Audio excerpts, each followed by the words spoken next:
यदि तपाईं नेपालबाट मरिसस आउँदै हुनुहुन्छ भने सबैजनाको मनमा एउटै प्रश्न होला कि त्यो कम्पनी कस्तो छ।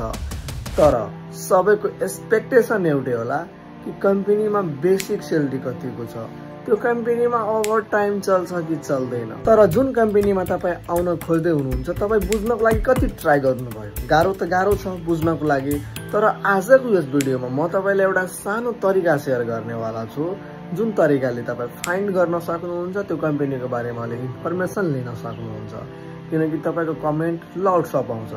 सो साथीहरु, अहिलेको टाइममा के हुन्छ कि जति पनि राम्रो कम्पनीहरु हुन्छ, ठूला कम्पनीहरु हुन्छ, त्यो सोशल मिडियामा लिस्टेड हुन्छ है। सोशल मिडियामा लिस्टेड छ भने त्यो कम्पनीको नामबाट फेसबुकमा एउटा पेज होला, त्यो पेजमा गएर तपाई फलोवर सेक्सनमा जानु होला।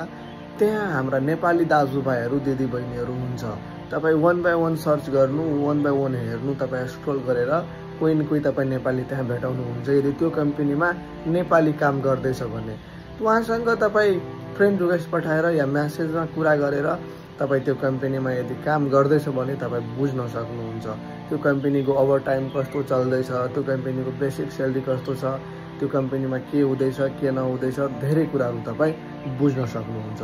सो दैट यो भिडियो तपाईलाई राम्रो लाग्यो भने भिडियोलाई लाइक गरेर फलो गर्नु होला। हस्, धन्यवाद। जय नेपाल।